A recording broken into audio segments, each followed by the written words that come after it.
Bienvenidos a Fragmentos de Historia, un podcast sobre algunos sucesos de la vida de San José María y de la historia del Opus Dei. Hoy, Isidoro Zorzano, el santo de mi puerta de enfrente, por Enrique Muñiz, autor del libro Isidoro 100%. El Papa Francisco ha hecho popular la expresión del santo de la puerta de al lado. Me parece que es un concepto bastante ilustrativo, por un lado, de tantos buenos ejemplos de personas santas que tenemos muy cerca, mucho más cerca de lo que imaginamos. No necesitamos buscar sus nombres en el santoral, sino que conocemos personalmente a muchas personas que con seguridad están en el cielo. Y también, por otro, la expresión del santo de la puerta de al lado es una llamada a cada uno a buscar la santidad en las oportunidades ordinarias que nos ofrece la vida, sin buscar, fabulosas oportunidades extraordinarias que raramente se presentan. El caso es que en la introducción de mi libro, yo estoy aquí hablando de Isidoro Zorzano porque soy autor de un libro titulado Isidoro 100%, ahí hablo del santo de mi puerta de enfrente, no de la de al lado, y explico que Isidoro vivió en la casa en la que yo vivo ahora y ocupó precisamente la habitación que está enfrente de la mía. No lo hago solo para presumir, que también, sino también para introducir unas consideraciones sobre las muchas personas que tienen motivos para sentir que Isidoro es su santo de la puerta de al lado, para sentir que son cercanos. Y pongo ejemplos de que pueden sentirse cercanos a él sus paisanos de Buenos Aires y con más motivo los vecinos de la avenida Corrientes con Riobamba, que además de ser la patria chica del tango, es el lugar donde nació Isidoro, o los que frecuentan la parroquia de San Alberto Magno en Vallecas, en Madrid, que es donde están sus restos, todos los malagueños, porque en Málaga trabajó como profesor y como ingeniero y pasó unos años muy importantes de su vida, aparte de recorrer toda la provincia de Málaga y sus aledaños con la sociedad excursionista que estaba metido en la directiva. También allí se empeñó en muchas actividades de voluntariado. Todos los que hacen voluntariado pues tienen motivos para sentir una cercanía con Isidoro. En fin, y no digamos ya todos los trabajadores de ferrocarriles, sus colegas. Pero en fin, esto es una parte. También hay muchos otros motivos para sentirse cercanos a él. Era migrante, tanto en Argentina por ser hijo de españoles como en España por haber nacido en Argentina. Y creo que estos son realidades muy actuales. Le costaba estudiar. Los profesores dudaban de que fuera a terminar el bachillerato. Hizo ingeniería industrial, pero bueno, tampoco fue un paseo marcial. Le costó 3 años entrar en la escuela, que era más o menos la media, pero bueno, el caso es que tenía que sudar cada uno de los aprobados de la carrera y del bachillerato. También perdió a su padre a los 9 años. Y la abuela que vivía con ellos falleció en la pandemia de la gripe española de 1918. Murió un hermano suyo de unas fiebres tifoideas el Día de Reyes de 1920. Vivían juntos en Madrid, estaban los dos estudiando, él para ingresar en la escuela de ingenieros y su hermano Fernando para ingresar en correos.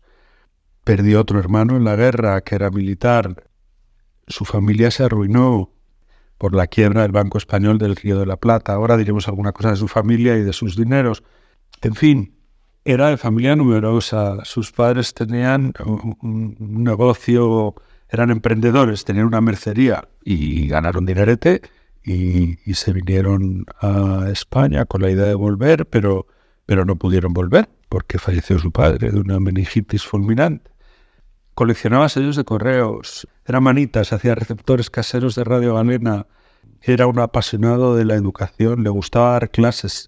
No sé cuánto me dará tiempo a contar, pero las daba muy bien. Era riguroso y muy ingeniero para llevar la contabilidad de su casa y la del Opus Dei. Era bajito, medía 1,63 al tallarse en 1923. Usaba gafas, en fin, y murió de un cáncer en 1943, poco antes de cumplir los 41 años. No sé si me he alargado demasiado en los motivos que se pueden tener para sentir que Isidoro es un santo de la Puerta del Lado. Voy a intentar hablar de 3 cosas, 3 temas. Su vocación al Opus Dei, su preocupación por los demás y su optimismo. Vamos allá. Isidoro es el primero del Opus Dei. Bueno, propiamente el primero es San José María. Incluso hay 2 más. Muestran su disponibilidad para seguir adelante con su vocación al Opus Dei antes que Isidoro, que son José Romeo y don Norberto Rodríguez. Pero bueno, por distintos motivos no siguen adelante. Isidoro es el primero que persevera en su vocación hasta el final. Creo que es muy interesante situar en su contexto la vocación de Isidoro, que fue compañero de bachillerato del fundador del Opus Dei. Ambos nacieron en 1902. San José María en Barbastro, Isidoro en Buenos Aires. Los padres de Isidoro, ya he dicho que hicieron una cierta fortuna en América, vuelven a España en 1905 con la idea de encarrilar los estudios y las vidas de sus hijos y regresar a Argentina para continuar allí con sus negocios. Pero como también he dicho, su padre muere en 1912 y optan por quedarse ya en España. Isidoro está estudiando bachillerato en Logroño, cursó 1915-1916. Y allí aparece San José María. No voy a desarrollar la infancia y la juventud de San José María, pero San José María aparece en ese momento en Logroño porque el negocio de su padre se ha venido abajo y ha dejado de ser propietario de un negocio de tejidos y un obrador de chocolate, en fin, y de tener una cierta fortuna y una cierta posición, a trabajar de empleado en una tienda en Logroño.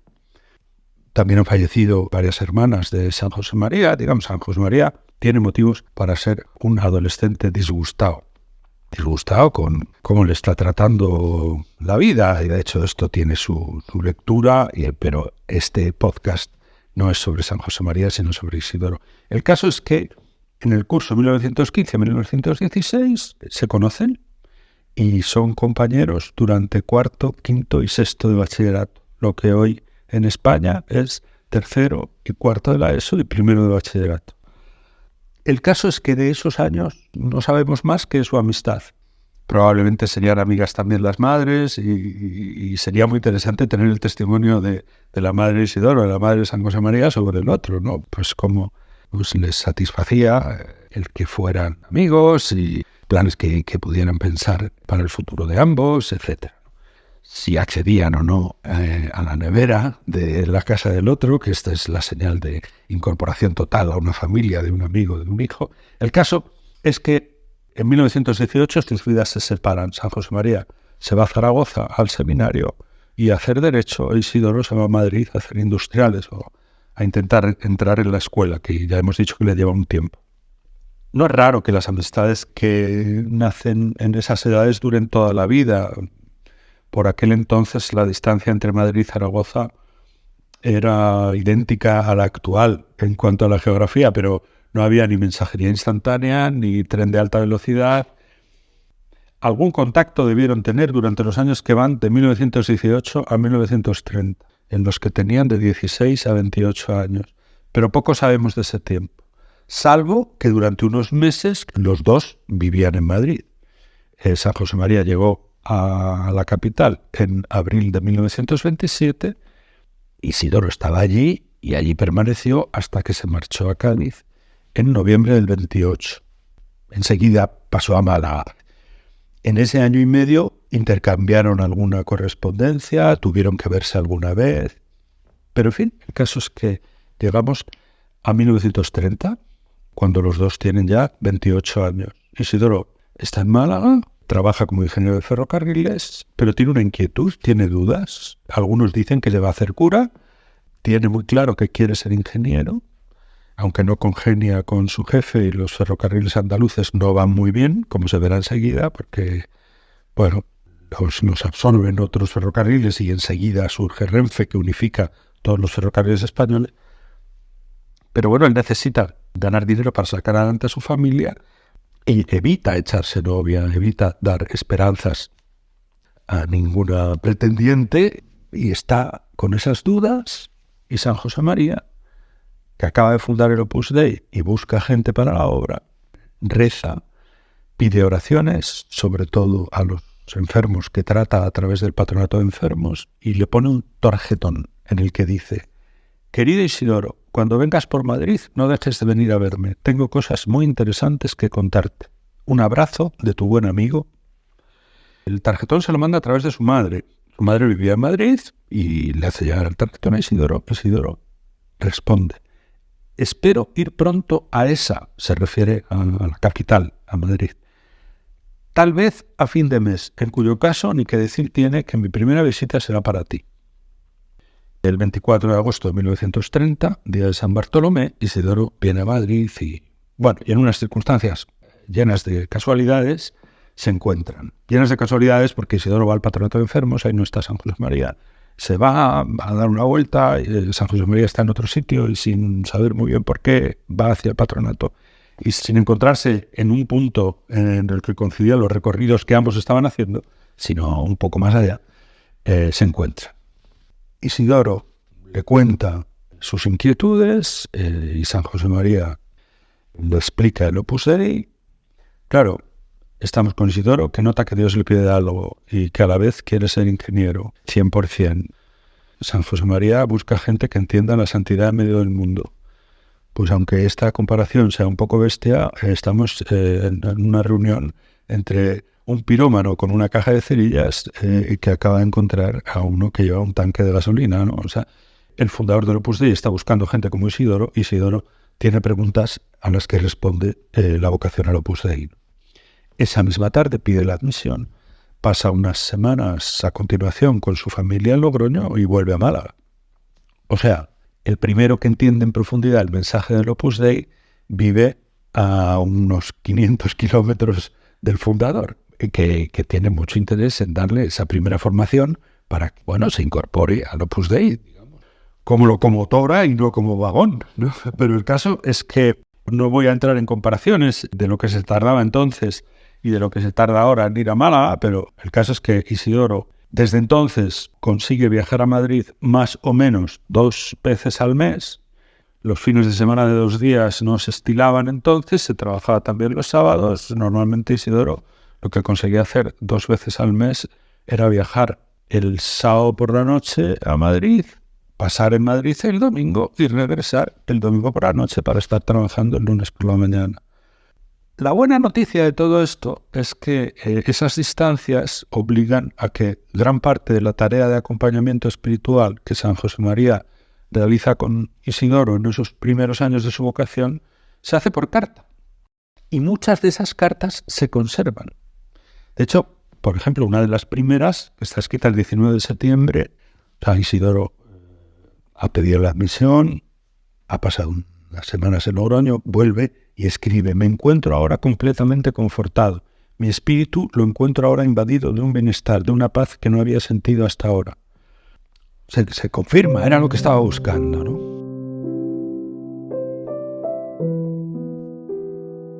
A continuación, correspondería hacer la descripción de las muchas aventuras en las que se mete Isidoro en Málaga, en las que ya estaba metido en parte, pero es secretario de la Asociación de Ingenieros Industriales, proyecta una central eléctrica en el pueblo de Frigiliana para resolver un problema del pueblo y de unos amigos que tienen una fábrica de miel de caña. También forma parte de la primera Junta de Acción Católica, impulsa la Federación de Estudiantes Católicos, de la que es presidente honorario enseguida, y también relacionado con la quema de conventos de abril del 31, que fue un episodio especialmente dramático en Málaga.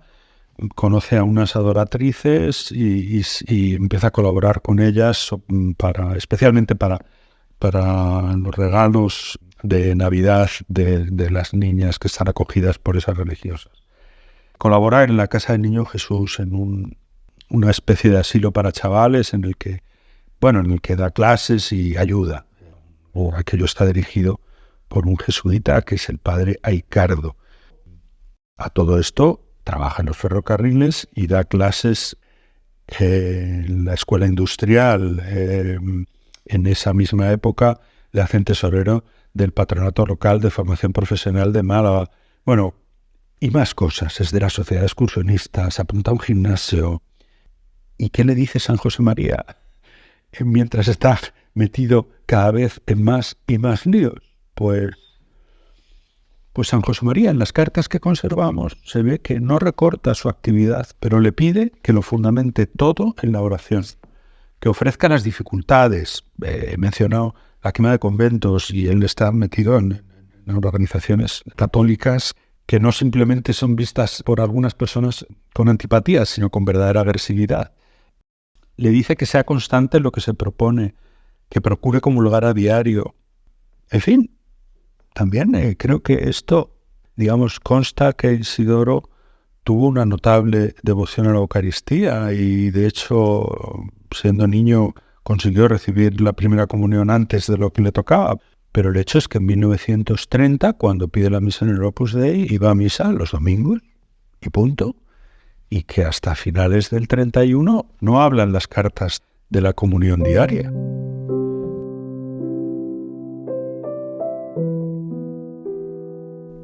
Yo he tenido la suerte de leer los testimonios de las personas que le trataron.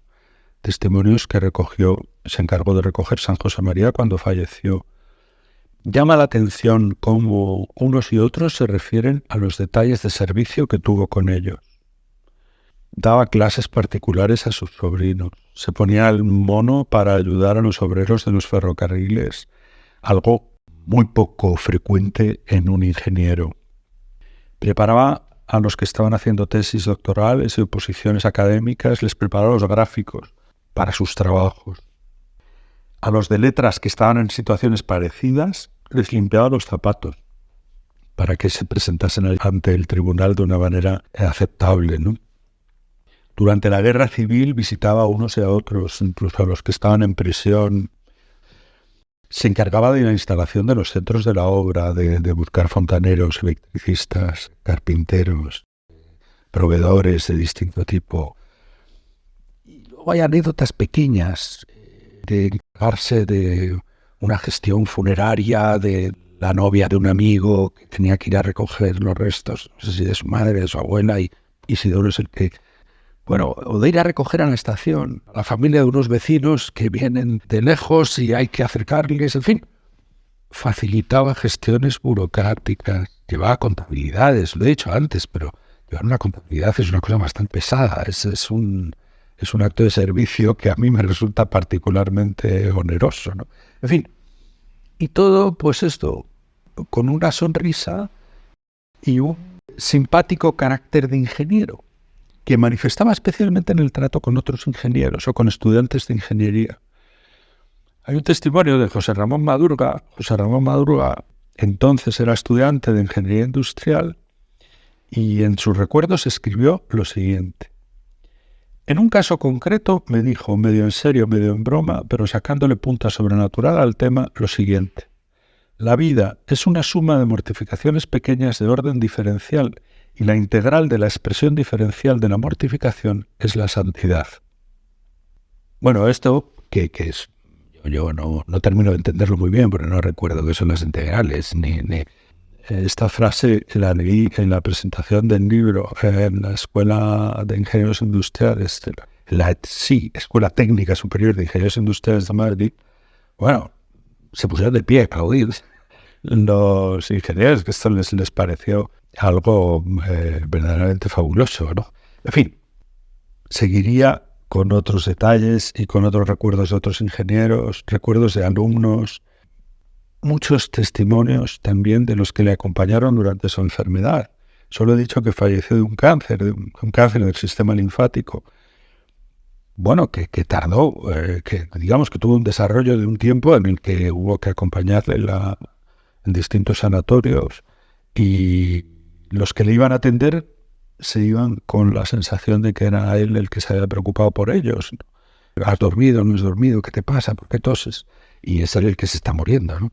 En fin, no quiero leer más testimonios sobre lo servicial que era, que es un tema que he escogido para animar a acudir a su intercesión. Porque, en fin, creo que es muy interesante tener la seguridad de que la persona a la que uno acude es muy servicial y también muy manitas, muy detallista, muy ingeniero. En fin, ahí está, pero en fin.